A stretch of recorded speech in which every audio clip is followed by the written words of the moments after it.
70 صحابہ کے شہادت کا بدلہ۔ یہ بات ایک حقیقت ہے کہ حضور صلی اللہ علیہ وسلم یا مسلمانوں نے لڑائیوں میں کبھی بھی پہل نہیں کی، بلکہ جس حد تک بچا جا سکتا تھا بچنے کی کوشش کی۔ البتہ مشرک، بت پرست اور یہودیوں کا حال یہ تھا کہ وہ اسلام اور مسلمانوں کو مٹانا چاہتے تھے، اس لیے بے وجہ کسی بھی معقول وجہ کے بنا مسلمانوں سے جا الجھتے تھے۔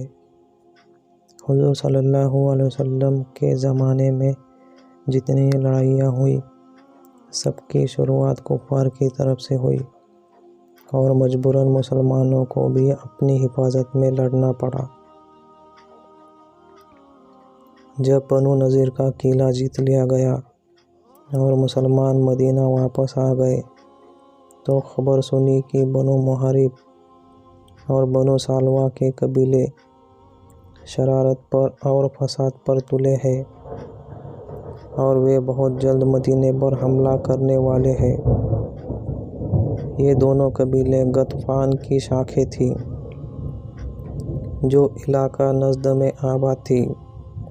چونکہ نجدیوں کے قبیلے بنو سلیم نے 70 بے گناہ مسلمانوں کو قتل کر ڈالا تھا، اس لیے تمام مسلمانوں کو رنج تھا۔ اب جب کہ یہ خبر عام طور پر سنی گئی کہ بنو محارب اور بنو سالبہ لڑائی کی تیاریاں کر رہے ہیں، تو حضور صلی اللہ علیہ وسلم نے بھی لڑائی کی تیاریاں شروع کر دی اور بہت جلد صرف 400 کی فوج نجد کی طرف لے گئے۔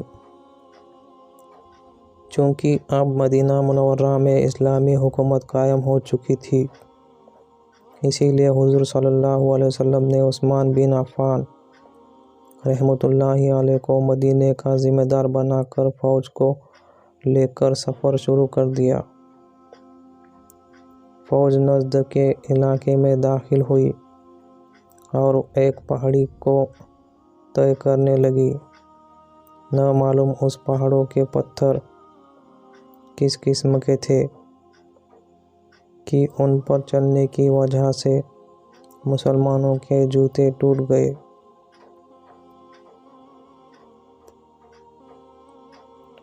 مجاہد ننگے پیر چلنے لگے، پر جب پاؤں زخمی ہونے لگے تو انہوں نے پاؤں پر کپڑے لپیٹ کر سفر کا مرحلہ طے کیا۔ مسلمان اب ایک نخلستان میں داخل ہو چکے تھے۔ اس نخلستان میں کچھ مشرک موجود تھے جو ادھر ادھر کچھ تلاش کرتے پھر رہے تھے۔ وہ مسلمانوں کو دیکھ کر بہت گھبرائے اور انہوں نے بھاگ جانے کا ارادہ کیا۔ مسلمان ان کے چہروں سے ان کے ارادوں کو بھانپ گئے۔ وہ دوڑ کر ان کے پاس پہنچے اور انہیں گرفتار کر ان کے حالات معلوم کرنے لگے۔ ابھی ان مشرکوں نے کچھ بتایا بھی نہیں تھا کہ حضور صلی اللہ علیہ وسلم بھی اس جگہ پہنچ گئے۔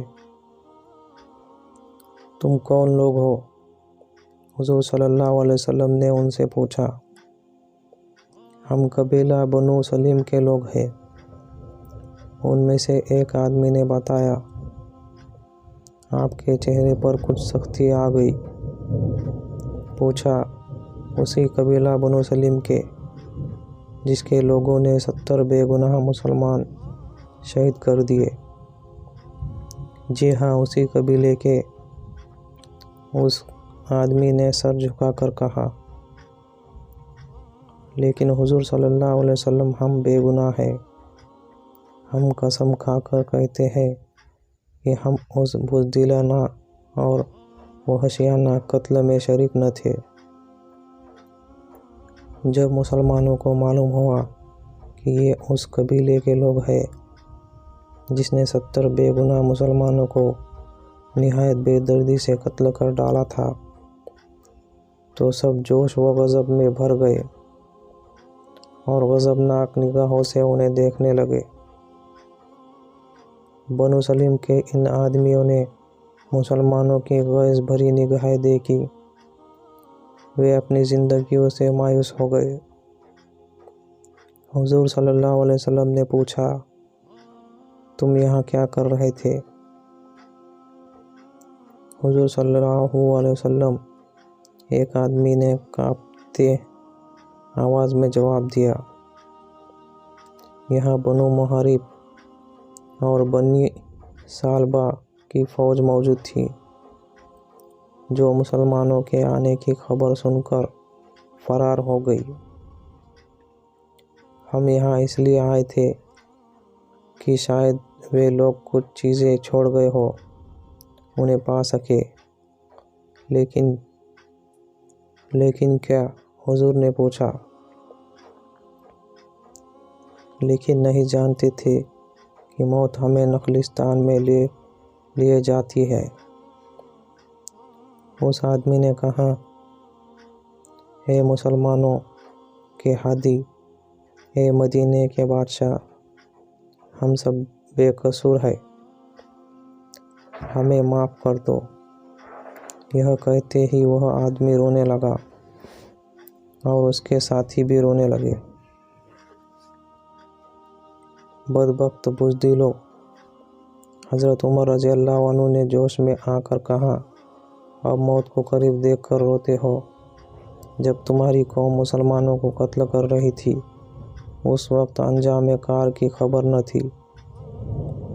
ایک آدمی نے سسکیاں بھرتے ہوئے کہا، ہم خبردار نہ تھے، فوری جوش میں ہمیں اندھا کر دیا تھا۔ امیر! ہاں، بدبخت اور بدمعاش امیر نے ہمارے قبیلے کو بھڑکا دیا تھا اور ہم نے ناسمجھی سے 70 بے گناہ مسلمانوں کو قتل کر ڈالا، مگر حضور صلی اللہ علیہ وسلم ہمارے قبیلے میں پھوڑے والی بیماری پھوٹ پڑی اور ہر وہ آدمی مر گیا جو مسلمانوں کے قتل میں شریک تھا۔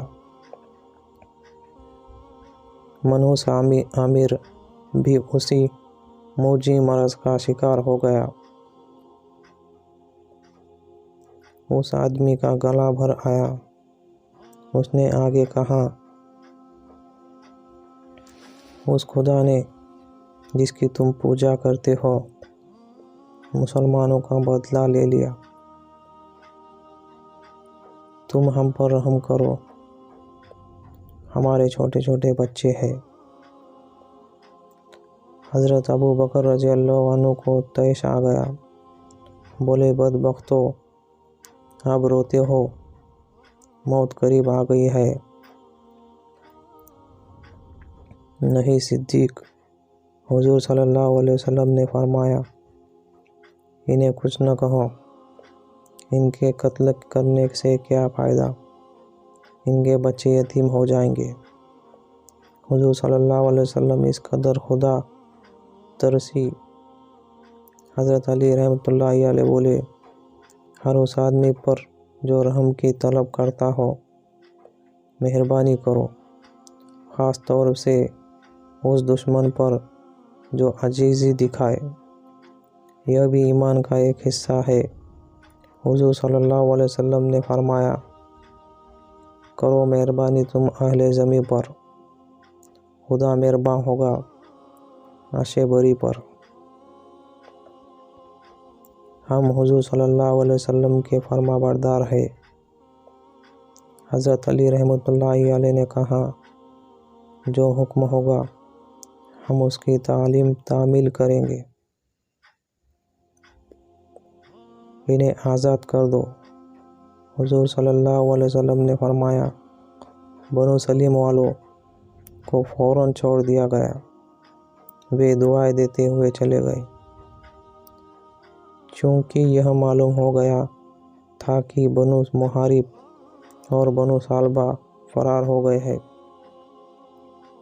اس لیے اسلامی فوج واپس ہو گئی۔ بدر صغریٰ، جیسا کہ پہلے کہا جا چکا ہے کہ احد سے چلتے وقت بنو سفیان بدر پر لڑائی کی دعوت دے گیا تھا۔ چونکہ سال ختم ہو چکا تھا، اسی لیے مکہ سے خبر آنے لگی کہ قریش مکہ لڑائی کی بڑی تیاریاں کر رہے ہیں۔ اس لیے حضور صلی اللہ علیہ وسلم نے بھی تیاریاں شروع کر دی۔ کچھ دنوں بعد معلوم ہوا کہ مکہ کے بہترین بہادر اور جنگجو لوگ ابو سفیان کی سرکردگی میں بدر کی طرف چل پڑے ہیں۔ ساتھ ہی یہ خبر گرم ہوئی کہ اس بار کفار مکہ بڑی سج دھج کر اور بھاری ساز و سامان کے ساتھ آئے ہیں،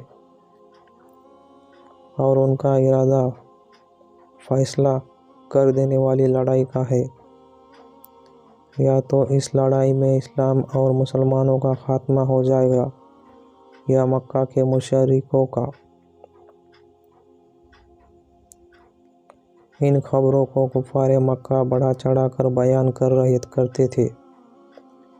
عبداللہ بن ابی منافق مسلمانوں کو ڈراتا پھر رہا تھا۔ یہودی بھی بگلے بجا رہے تھے۔ مکہ سے ایک آدمی نعیم بن مسعود آیا تھا۔ وہ مدینے کا رہنے والا تھا۔ اسے عبداللہ بن ابی نے مکہ بھیجا تھا تاکہ وہ ابو سفیان کو لڑائی پر ابھارے۔ اس نے بیان کیا کہ سارا مکہ اور مکہ کے پڑوس کے تمام قبیلے امڑ آئے ہیں۔ اتنی بھاری فوج اور اتنے ساز و سامان سے لدی ہوئی فوج عرب کی دھرتی پر کبھی نہ آئی ہوگی، جیسا کہ بدر کے طرف سے آ رہی ہے۔ یہ قدرتی بات تھی کہ مسلمان ان خبروں کو سن کر فکر و تردد میں پڑ جاتے۔ چنانچہ مسلمان کچھ فکر مند ہونے لگے۔ حضرت عمر رضی اللہ عنہ مسلمانوں کی چنتا دیکھ کر بگڑ گئے۔ وہ حضور صلی اللہ علیہ وسلم کی خدمت میں حاضر ہوئے، علیق سلیق کے بعد بیٹھ گئے اور کچھ دیر بعد بولے، کیا آپ نے تمام واقعے سن لیے جو مدینہ کے کوچے میں مشہور ہو رہے ہیں؟ کیسے واقعے؟ حضور صلی اللہ علیہ وسلم نے پوچھا۔ کفار مکہ کی حملہ وری۔ حضرت عمر رضی اللہ عنہ نے کہا، سنتے تو ہے۔ حضور صلی اللہ علیہ وسلم نے فرمایا، پر تمہاری اس سے منشا کیا ہے؟ میں جاننا چاہتا ہوں کہ حضور صلی اللہ علیہ وسلم خدا کے رسول ہے۔ حضرت عمر رضی اللہ عنہ نے کہا، ہاں میں خدا کا رسول ہوں۔ حضور صلی اللہ علیہ وسلم نے فرمایا، پھر مسلمان چنتا میں کیوں ڈوب رہے ہیں؟ حضرت عمر رضی اللہ عنہ نے فرمایا، کیا پچھلی لڑائیوں میں اللہ نے مسلمانوں کی مدد نہیں کی ہے؟ کیا اب خدا ہماری مدد نہیں کرے گا؟ عمر کے حساب سے بھی اور یوں بھی طبیعتیں الگ الگ ہوتی ہے۔ حضور صلی اللہ علیہ وسلم نے فرمایا، کمزور طبیعت کے لوگ وحشتناک خبروں سے جلد متاثر ہوتے ہیں، لیکن مضبوط دل والے کسی بات سے متاثر نہیں ہوتے۔ کیا حضور صلی اللہ علیہ وسلم نے لڑائی کا ارادہ بدل دیا ہے؟ حضرت عمر نے پوچھا، عمر، اگر کوئی ایک آدمی بھی میرے ساتھ نہ چلے گا، میں جب بھی تنہا وعدے کے مطابق پہنچ جاؤں گا۔ حضور صلی اللہ علیہ وسلم نے فرمایا۔ حضرت عمر رضی اللہ عنہ اپنا اطمینان کر چل آئے۔ انہوں نے آتے ہی اعلان کر دیا کہ مسلمانوں، لڑائی کی تیاری کرو۔ حضور صلی اللہ علیہ وسلم نے فرمایا کہ اگر تم میں سے ایک آدمی بھی نہ جائے گا، تب بھی میں کفار مکہ کے مقابلے بدر نامی جگہ پر پہنچ جاؤں گا۔ یہ کیسے ممکن تھا کہ حضور صلی اللہ علیہ وسلم لڑائی کے لیے تشریف لے جاتے اور آپ کے صحابہ پیچھے رہ جاتے، اس لیے سب نے اس اعلان کے سنتے ہی تیاریاں شروع کر دی۔ جب حضور صلی اللہ علیہ وسلم نے فوج کو روانگی کا حکم دیا تو 1500 مجاہد اسلامی جھنڈے کے نیچے جمع ہو گئے۔ مسلمانوں کی اتنی بڑی فوج اس سے پہلے کبھی نہ گئی تھی۔ مدینے کے کفار اور یہودی اس بھاری فوج کو دیکھ کر حیران رہ گئے۔ عبداللہ بن ابی منافق اس لڑائی میں شریک نہ ہوا، بلکہ اس نے صاف کہا دیا کہ بدر میں مرنے کے لیے کون جائے۔ اسلامی فوج بڑی شان سے کوچ کرتی ہوئی بدر میں پہنچی۔ اس شاندار فوج کی تمام عرب میں دھوم مچ گئی۔ جس طرح سے یہ فوج گزری، قبیلوں میں خوف و ہراس کی نظروں سے دیکھا۔ اس فوج کی تعداد اور سامان کی خبریں ابو سفیان اور اس کی فوج والوں کو بھی پہنچ گئی۔ ابو سفیان کی ہمت چھوٹ گئی اور وہ مسکن تک آ کر نہایت خوف و ہراس کی حالت میں مکہ کی طرف بھاگ گیا۔ جب یہ فوج مکے میں داخل ہوئی تو عورتوں نے طعنہ دیا کہ صرف ستو پینے گئے تھے، لڑنے کے لیے نہیں گئے تھے، ورنہ مر جاتے۔ لیکن مسلمانوں سے ڈر کر بغیر لڑے بھیڑے ہرگز نہ آتے۔ مسلمان ایک ہفتے تک کفار مکہ کا انتظار کرتے رہے۔ 8ویں دن ایک آدمی معبد خزائی نے آ کر اطلاع دی کہ مشرکوں کی فوج اصفہان سے واپس لوٹ گئی ہے۔ مجبوراً اسلامی فوج بھی لوٹ گئی۔ اس لڑائی کا نام بدر صغریٰ ہے۔ یہ آخری مہینے رجب سن 4 ہجری کا واقعہ ہے۔ بدر سے واپس آ کر مسلمان پڑھنے پڑھانے اور تبلیغ میں لگ گئے۔ عیسائیوں کا دھاوا دومت الجندل کی لڑائی ماہ ربیع الاول 5 ہجری میں ہوئی۔ حضور صلی اللہ علیہ وسلم کو اطلاع ملی کہ شام کی سرحد پر دولت الجندل کا عیسائی بادشاہ مدینہ منورہ پر حملہ کرنے کی تیاریاں کر رہا ہے۔ اب تک جو لوگ مسلمانوں کے خلاف تھے وہ عرب کے مشرک اور مدینے کے یہودی تھے، لیکن ایک تیسرا دشمن اور پیدا ہو گیا تھا۔ حالانکہ نہ مسلمانوں نے عیسائیوں کو ستایا تھا، نہ کسی عیسائیت پر حملہ کیا تھا، اور نہ عیسائیوں پر حملہ کرنے کا ارادہ تھا۔ حضور صلی اللہ علیہ وسلم غور کرنے لگے۔ آخر کار حضور صلی اللہ علیہ وسلم نے اس نئے دشمن سے نپٹنے کے لیے فوج کو جمع کرنا شروع کر دیا۔ تھوڑے ہی عرصے میں 1000 مجاہدوں کی فوج تیار ہو گئی۔ حضور صلی اللہ علیہ وسلم نے صباح بن ارطفا غفاری کو مدینے کا گورنر بنایا اور خود جمع کی ہوئی فوج لے کر دومت الجندل کی طرف روانہ ہوئے۔ قبیلہ بنی اجرا کا ایک آدمی رہبر کے طور پر ساتھ لیا۔ رہبر بڑا ہی ہوشیار تھا اور شام کے تمام راستوں کو جانتا تھا۔ اسلامی فوج رات کو سفر کرتی اور دن کو پڑاؤ ڈالتی۔ چونکہ حضور صلی اللہ علیہ وسلم نے خواہش ظاہر کی تھی کہ نقل و حرکت کی اطلاع دشمن کو نہ ہو، اسی لیے تمام اتحادی تدبیریں اختیار کی جا رہی تھی۔